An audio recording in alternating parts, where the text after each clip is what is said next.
வணக்கம். நியூஸ் வெஸ்டின் உலக முக்கிய செய்திகள். முதலில் தலைப்புச் செய்திகள். சீன ராணுவத்தின் கடற்படை போர் விமானங்கள் மூலம் பயிற்சி. கருங்கடலில் ரஷ்ய கப்பல் மீது உக்ரைன் ட்ரோன் தாக்குதல்.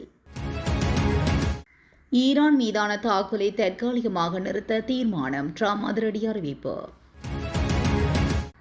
சுற்றுலா விமானம் விபத்து, 13 பேர் உயிரிழப்பு. எரிவாயு கொண்டு சென்ற கப்பல் மீது ஏவுகணை தாக்குதல். காசாவில் இஸ்ரேல் தாக்குதலில் மருந்து கிடங்குகள் தரைமட்டம். மாஸ்கோ உணவகத்தில் வெடிப்பு, 3 உயிரிழப்பு, 21 பேர் படுகாயம். கென்யாவில் பயங்கரவாதிகள் தாக்குதலில் ராணுவ வீரர்கள் 5 பேர் உயிரிழப்பு. அமெரிக்காவில் உணவு விடுதியில் துப்பாக்கிச்சூடு, பலர் உயிரிழப்பு. தொடர்பான விரிவான செய்திகள்.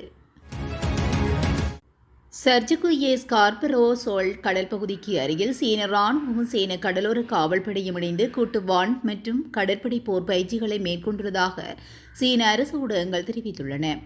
ஷீனே கவாய்யாங் தாவோ என்று பிளேபென்ஸ் பாஜு டி மஷினோக் என்றும் அழைக்கும் இப்பகுதியில் இந்த பயிற்சிகள் முன்னெடுக்கப்பட்டுள்ளன. பிராந்திய அமைதியை குலைக்கும் சில நாடுகளின் நடவடிக்கைகளுக்கு எதிரான அவசியமான பதிலடி எது என சீனா தெரிவித்துள்ளது.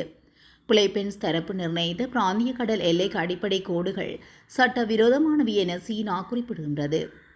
இதன்படி அனுமதியற்ற கடற்தொழில், சுரங்கத் தொழில்கள், பவளம் அல்லது மாபெரும் கிளிஞ்சல்களை அகற்றுதல் போன்ற அனைத்து செயல்பாடுகளும் தடை செய்யப்பட்டுள்ளதுடன் மீறுபவர்கள் சட்டத்தை முன் நிறுத்தப்படுவார்கள் என்றும் அறிவுறுத்தப்பட்டுள்ளதாக சென்காவா செய்தி நிறுவனம் தெரிவித்துள்ளது. கருங்கடலில் உக்ரைன் நடத்திய ட்ரோன் தாக்குதலில் ரஷ்ய அரசுக்கு சொந்தமான அணுசக்தி நிறுவனமான ரோசாட்டம்க்கு சொந்தமான சரக்கு கப்பல் ஒன்று தாக்கப்பட்டு மூழ்கடிக்கப்பட்டுள்ளது.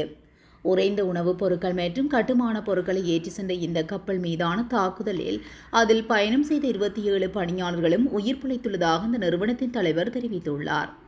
இந்த தாக்குதலை கடற்கொள்ளை மற்றும் கடல்சார் கொள்ளை என அவர் கடுமையாக சாடியுள்ளார். உக்ரைன் ஜனாதிபதி விளாடிமிர் ஜெலன்ஸ்கி இந்த தாக்குதலை தீவிரப்படுத்தியுள்ளதுடன் ரஷ்யாவின் கொடியின் கீழ் இயங்கிய யானினா என்ற 1,00,000 டன்களுக்கும் அதிகமான கொள்ளளவு கொண்ட அனுமதிக்கப்பட்ட ரஷ்ய கொள்கலன் கப்பலை இவ்வாறு அளிக்கப்பட்டதாக தெரிவித்துள்ளார். மேலும் இருதரப்பினரும் ஒருவருக்கொருவர் போர் முயற்சிக்கு உதவுகின்றது என கூறி வரும் கப்பல்கள் மீது கடந்த சில வாரங்களாக தாக்குதலை தீவிரப்படுத்தியுள்ளமை குறிப்பிடத்தக்கது. ஈரானின் அணுசக்தி இலக்குகளை கட்டுப்படுத்தி ஹார்முஸ் நீரிணையை மீண்டும் திறப்பதற்கான உடன்படிக்கை விரைவில் எட்டப்படும் வரை ஈரான் மீதான புதிய தாக்குதலை தற்காலிகமாக நிறுத்தி வைப்பதாக அமெரிக்க ஜனாதிபதி டொனால்ட் ட்ரம்ப் தெரிவித்துள்ளார். ஈரானின் எரிசக்தி உள்கட்டமைப்பை தாக்குவதற்கு வாஷிங்டனும் இஸ்ரேலும் தயாராகி வருவதாக அமெரிக்க ஊடகங்கள் செய்தி வெளியிட்ட ஒரு நாள் கழித்து சனிக்கிழமை இரவு தனது சோசியல் தளத்தில் ட்ரம்ப் இந்த முடிவை அறிவித்ததாக சர்வதேச ஊடகங்கள் குறிப்பிட்டுள்ளன. மேலும் 2ஆம் உலகப் போருக்கு பிறகு காணப்படாத ராணுவ பயங்கரவாதம், வலிமை மற்றும் சக்தியின் அளவுகளில் ஈரான் இஸ்லாமிய குடியரசுக்கு எதிராக போரிட அமெரிக்கா ஆயத்த நிலையில் உள்ளதாகவும் தெரிவிக்கப்பட்டுள்ளது. எனினும் நீரணியை உடனடியாக முழுமையாக மீண்டும் திறப்பதற்கும் ஈரானின் அணுசக்தி அச்சுறுத்தலுக்கு முற்றுப்புள்ளி வைப்பதற்கும் வழிவகுக்கும் உடன்படிக்கை ஒன்றை கொண்டுவர ஈரானும் பிற மத்திய கிழக்கு நாடுகளும் அவகாசம் கோரியுள்ளன. இந்த கோரிக்கையின் அடிப்படையில் உலகின் எதிர்கால நலன் கருதியும் இதேபோன்று வளமான மற்றும் வெற்றிகரமான ஈரானின் இருப்புக்காகவும் விரைவாக உடன்படிக்கை ஒன்றை எட்ட முடியும் என்ற நிபந்தனைக்கு உட்பட்டு தாக்குதலை ரத்து செய்ய நான் சம்மதித்துள்ளேன். இந்த உறுதிப்பாட்டில் இஸ்ரேல் நாடும் என்னுடன் இணைகிறது என தனது பதிவில் ட்ரம்ப் குறிப்பிட்டுள்ளார். ஈரானிய இலக்குகள் மீது புதிய தாக்குதலை நடத்துவது தொடர்பான ட்ரம்பின் அச்சுறுத்தல்களை அமெரிக்க படைகள் முன்னெடுத்தால் அதற்கு தீர்க்கமான முறையில் பதிலடி கொடுக்கப்படும் என்று ஈரான் தெரிவித்துள்ளமை குறிப்பிடத்தக்கது. பெருவின் தெற்கு பகுதியில் அமைந்துள்ள புகழ்பெற்ற தொல்பொருள் பகுதிக்கு மேல் பறந்து கொண்டிருந்த சிறிய ரக சுற்றுலா விமானம் ஒன்று விபத்துக்குள்ளாகியுள்ளது. இந்த விபத்தில் 13 பேர் உயிரிழந்துள்ளதாக சர்வதேச ஊடகங்கள் செய்தி வெளியிட்டுள்ளன. மேலும் குறித்த வானூர்தியில் 11 பயணிகளும் 2 விமானிகளும் பயணித்துள்ளதாக தெரிவிக்கப்பட்டுள்ளது. அமெரிக்கா ஈரான் இடையே நாளுக்கு நாள் போரின் தீவிரம் அதிகரித்து வரும் சூழலில் மத்திய கிழக்கிலிருந்து பிற நாடுகளுக்கு முக்கிய ஏற்றுமதி பாதையாக இருக்கும் ஹார்முஸ் ஜலசந்தியில் பதற்றமான சூழல் நிலவுகிறது. இந்த நிலையில் கத்தாரிலிருந்து திரவமாக்கப்பட்ட இயற்கை எரிவாயு ஏற்றி சென்ற ஹேஸ்லாக் சாங்காய் என்ற டேங்கர் கப்பல் ஒன்று ஹார்முஸ் ஜலசந்தியை கடக்கும்போது ஏவுகணை தாக்குதலுக்குள்ளாகியுள்ளது. கிரீஸ் நாட்டை சேர்ந்த நிறுவனம் ஒன்றுக்கு சொந்தமான இந்த கப்பல் ஏவுகணையால் தாக்கப்பட்டதை அடுத்து அந்நிறுவனம் உறுதி செய்துள்ளது. இதில் யாரும் காயமடையவில்லை என்றும் கப்பலில் ஏவுகணை தாக்குதலால் ஏற்பட்ட தீ உடனடியாக அணைக்கப்பட்டது என்றும் அந்நிறுவனத்தின் செய்தி தொடர்பாளர் தெரிவித்துள்ளார். இந்த தாக்குதலுக்கு யாரும் பொறுப்பேற்கவில்லை.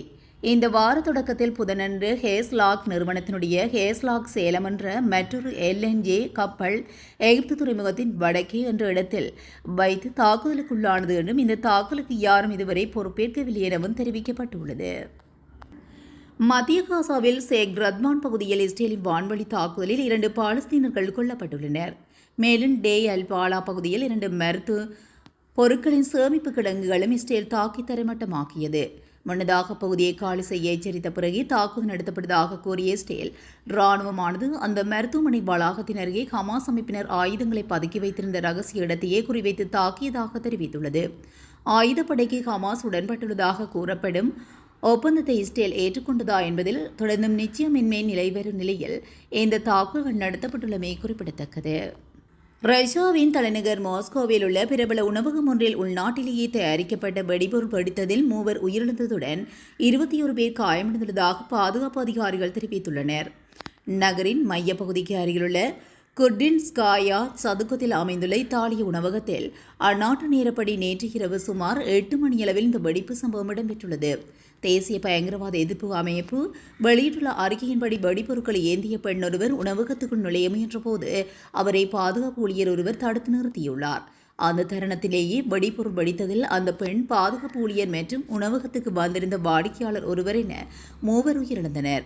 சம்பவம் இடம்பெற்ற வேளையில் உணவகத்தில் தனியார் நிகழ்வு ஒன்று நடைபெற்றுக் கொண்டிருந்ததாகவும் தெரிவிக்கப்பட்டுள்ளது. எனினும் இந்த தாக்குதலில் இலக்கு யார் என்பது குறித்தோ அல்லது அந்த நிகழ்வில் பங்கேற்றிருந்தவர்களின் விவரங்கள் குறித்தோ அதிகாரிகள் இதுவரை எந்த தகவலையும் வெளியிடவில்லை என சர்வதேச ஊடகங்கள் செய்தி வெளியிட்டுள்ளன. கென்யாவில் பயங்கரவாதிகள் நடத்திய தாக்குதலில் ராணுவ வீரர்கள் 5 பேர் உயிரிழந்தனர். IS அல்கொய்தாவின் கிளை அமைப்பான அல் ஜவாப் உட்பட பல்வேறு பயங்கரவாத அமைப்புகளும் கிளர்ச்சி குழுக்களும் செயல்பட்டு வருகின்ற இந்த நாட்டில் இந்த பயங்கரவாத அமைப்புகளை ஒழிக்க ராணுவம் பல்வேறு நடவடிக்கைகளை எடுத்து வருகிறது. இந்த நிலையில் சோமாலியா எல்லையில் கென்யாவின் மண்டிரோ நகரில் வெண்டி டேம் என்ற எல்லையோர பகுதிகளில் ராணுவத்தினர் நேற்று முன்தினம் ரோந்து பணியில் ஈடுபட்டிருந்த போது ராணுவத்தினரின் வாகனத்தை குறிவைத்து அல் ஜவாப் பயங்கரவாதிகள் தாக்குதல் நடத்தியுள்ளனர். இந்த தாக்குதலில் ராணுவ வீரர்கள் 5 பேர் உயிரிழந்ததாகவும் மேலும் இதையடுத்து அப்பகுதியில் கூடுதல் ராணுவ வீரர்கள் குவிக்கப்பட்டு தாக்குதல் நடத்தி பயங்கரவாதிகளையும் தேடி வருகின்றனர். அமெரிக்காவின் உணவு விடுதியில் நடந்த துப்பாக்கிச்சூட்டு சம்பவத்தில் பலர் பலியாக இருக்கக்கூடும் என அஞ்சப்படுகிறது.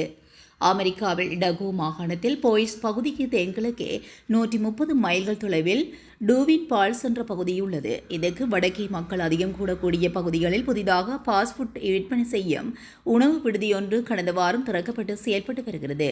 இந்நிலையில் நேற்று மதியம் பலர் உணவு சாப்பிட்டுக் கொண்டிருந்தபோது மர்ம நபர் ஒருவர் உள்ளே நுழைந்து திடீரென துப்பாக்கிச்சூடு நடத்தியுள்ளார். துப்பாக்கிச்சூடு சத்தம் கேட்டதும் அந்த உணவு விடுதியில் இருந்த ஊழியர்கள் பயத்தில் அலறியடித்து நாலாபுரமும் ஓடியுள்ளனர். வாகனங்கள் நிறுத்தும் உட்பட மறைவான பகுதிகளுக்கும் தப்பி சென்றதாகவும் பலமுறை துப்பாக்கியால் சுடப்பட்டும் உள்ளது என்று தெரிவிக்கப்பட்டுள்ளது. இதில் பலர் பலியாக இருக்கக்கூடும் என அஞ்சப்படுகிறது. இதுபோன்ற செய்திகளை உடனுக்குடன் தெரிந்து கொள்ள நியூஸ் ஃபர்ஸ்டுடன் இணைந்திருங்கள். நன்றி, வணக்கம்.